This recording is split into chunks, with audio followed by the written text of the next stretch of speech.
Bismillahir Rahmanir Rahim. I begin in the name of Allah, the All Beneficent, the All Merciful. Risalatul Hukuk, Treatise of Rights. Published by alislam.org, and the translator of this book is William C. Chittick. Imam Ali Zain al-Abidin, peace be upon him, son of Imam Hussain, peace be upon him, is the fourth of the 12 Imams of 12 Shia Muslims. He was one of the survivors of the tragedy of Karbala. The treatise on rights elaborates on a well-known saying of the Prophet which has been transmitted in a large number of versions, no doubt because he repeated it in many different contexts. Zain al-Abidin's treatise on rights seems to have been written at the request of a disciple, since in one of its two versions it is prefaced by the words, "This is the treatise of Ali ibn al-Hussein to one of his companions." In it, the Imam explains in more or less exhaustive fashion what is meant by everyone who possesses a right as mentioned in the above hadith. Throughout, he provides specific examples basing himself upon the Quran, the Sunnah, and the actions and the sayings of the earlier Imams. The treatise has been transmitted in two versions, one in Al-Khisal and Al-A'mali, both by Shaykh as-Saduq, who died in 991 AD, and the other in Tuhful Uqul by his contemporary Ibn Shu'bah. Right number 1. The greatest right of Allah. The greatest right of God against you is that you worship Him without associating anything with Him. When you do that with sincerity, He has made it binding upon Himself to give you sufficiency in the affair of this world and the next. The right of yourself. The right of yourself against you is that you employ it in obeying God, then you deliver to your tongue its right, to your hearing its right, to your sight its right, to your hand its right, to your leg its right, to your stomach its right, to your private part its right, and you seek help from God in all that. The right of the tongue. The right of the tongue is that you consider it too noble for obscenity, accustom it to good, refrain from any meddling in which there is nothing to be gained, express kindness to the people, and speak well concerning them. The right of hearing. The right of hearing is to keep it pure from listening to backbiting and listening to that which it is unlawful to listen. The right of the sight. The right of the sight is that you lower it before everything which is unlawful to you, and that you take heed whenever you look at anything. The right of the hand. The right of your hand is that you stretch it not forward towards that which is unlawful to you. The right of the legs. The right of your two legs is that you walk not with them towards that which is unlawful to you. You have no escape from standing upon the narrow bridge over hell, so you should see to it that your legs do not slip and cause you to fall into the fire. The right of your stomach. The right of your stomach is that you make it not into a container for that which is unlawful to you, and you eat no more than your fill. The right of the private part. The right of your private part is that you protect it from fornication and guard it against being looked upon. The right of the prayer. The right of your ritual prayer, that is the salah, is that you know that it is an arrival before God and that through it you are standing before Him. When you know that, then you will stand in the station of him who is lowly, while beseeching, trembling, hopeful, fearful, and abased, and you will magnify him who is before you through stillness and dignity. You will approach the prayer with your heart, and you will perform it according to its bounds and its rights. The right of the Hajj. The right of the Hajj is that you know it is an arrival before your Lord and a flight to Him from your sins. Through it your repentance is accepted and you perform an obligation made incumbent upon you by God. The right of the fast. The right of fasting is that you know it is a veil which God has set up over your tongue, your hearing, your sight, your stomach, and your private part to protect you from the fire. If you abandon the fast, you will have torn God's protective covering away from yourself. The right of charity. The right of charity is that you know it is a storing away with your Lord and a deposit for which you will have no need for witnesses. If you deposit in secret, you will be more confident of it than if you deposit in public.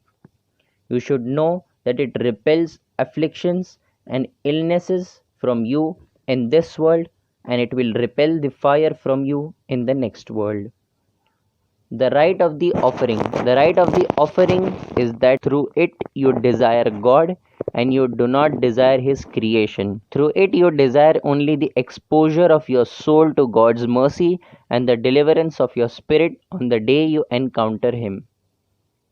The right of the possessor of authority. The right of the possessor of authority is that you know that God has made you a trial for Him. God is testing him through the authority he has given him over you. You should not expose yourself to his displeasure, for thereby you cast yourself by your own hands into destruction and become his partner in his sin when he brings evil down upon you.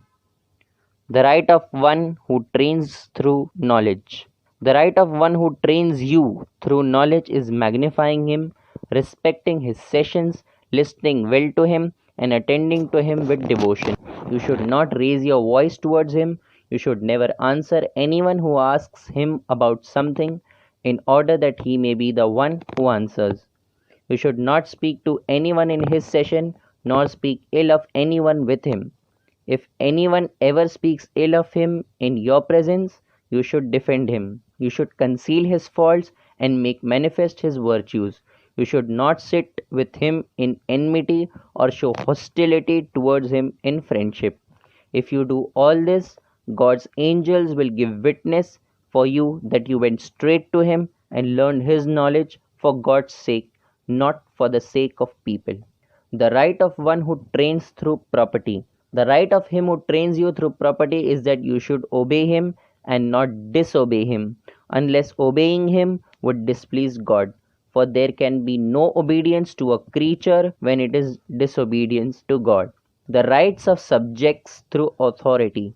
The right of your subjects through authority is that you should know that they have been made subjects through their weakness and your strength.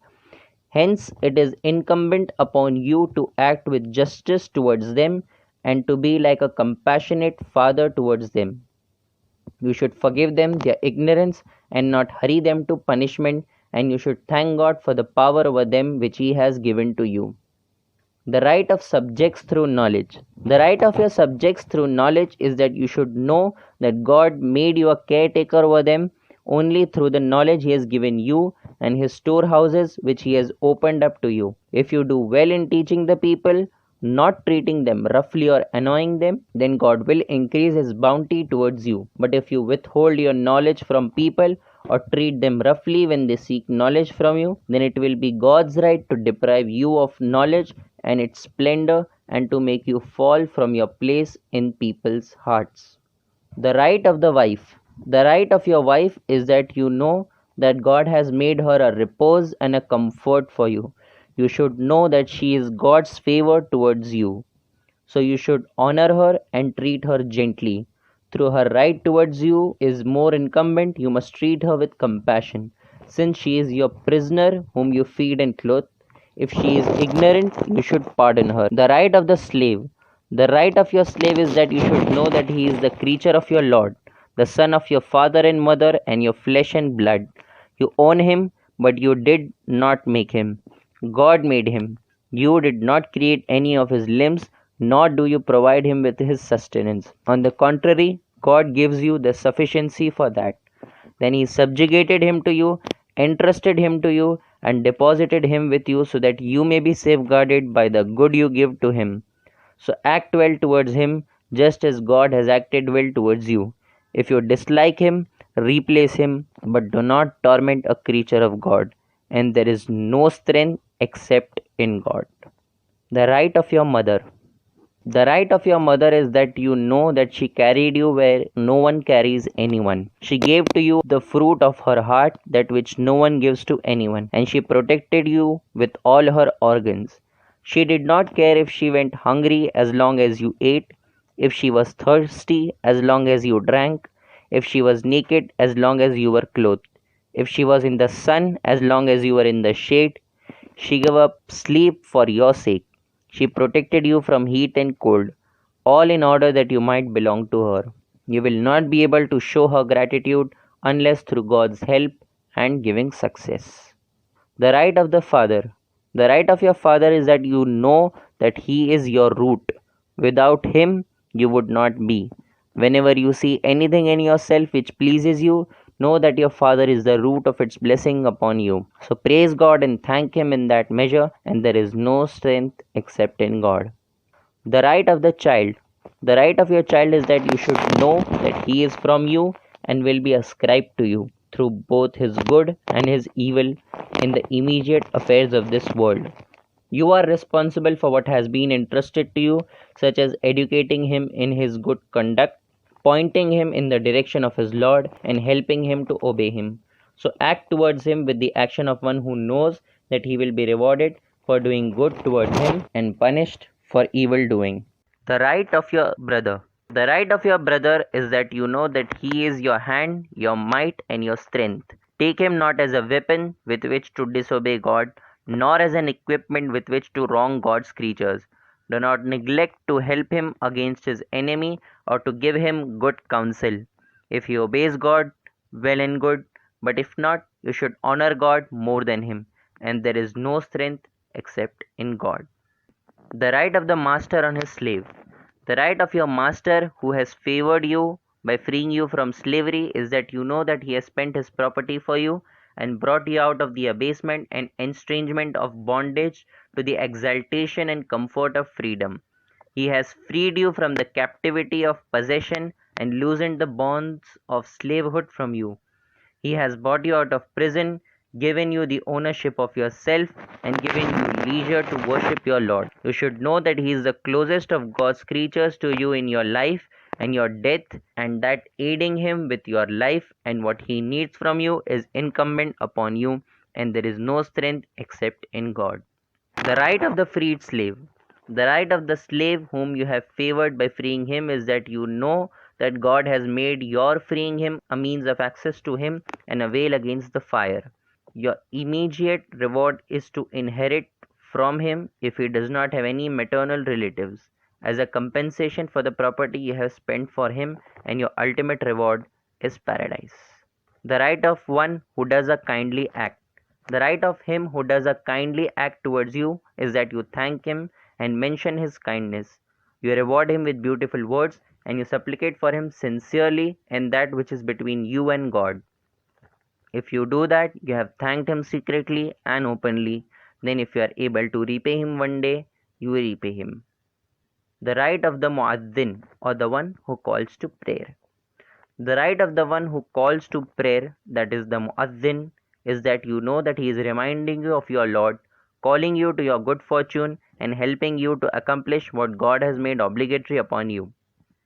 So thank him for that just as you thank one who does good to you.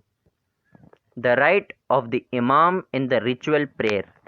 The right of your Imam in your ritual prayer is that you know that he has taken on the role of mediator between you and your Lord. He speaks for you, but you do not speak for him. He supplicates for you, but you do not supplicate for him.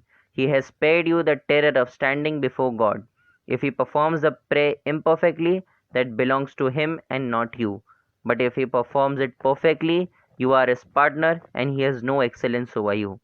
So protect yourself through him, protect your prayer through his prayer, and thank him in that measure. The right of the sitting companion. The right of your sitting companion is that you treat him mildly, show fairness towards him while vying with him in discourse, and do not stand up from sitting with him without his permission. But it is permissible for him who sits with you to leave without asking your permission. You should forget his slips and remember his good qualities, and you should tell nothing about him but good. The right of the neighbor. The right of your neighbor is that you guard him when he is absent, honor him when he is present, and aid him when he is wronged. You do not pursue anything of his that is shameful. If you know of any evil from him, you conceal it. If you know that he will accept your counsel, you counsel him in that which is between him and you. You do not forsake him in difficulty. You release him from his stumble. You forgive his sin and you associate with him generously. And there is no strength except with God. The right of the companion. The right of the companion is that you act as his companion with bounty and in fairness. You honor him as he honors you, and you do not let him be the first to act with generosity. If he is the first, you repay him. You wish for him as he wishes for you, and you restrain him from any act of disobedience he might attempt. Be a mercy for him, not a chastisement, and there is no strength except in God. The right of the partner. The right of the partner is that if he should be absent, you suffice him in his affairs, and if he should be present, you show regard for him. You make no decision without his decision, and you do nothing on the basis of your own opinion, but you exchange views with him. You guard his property for him, and you do not betray him in that of his affair, which is difficult or of little importance. For God's hand is above the hands of two partners, as long as they do not betray each other, and there is no strength except in God. The right of property. The right of your property is that you take it only from what is lawful and you spend it only in what is proper. Through it, you should not prefer above yourself those who will not praise you.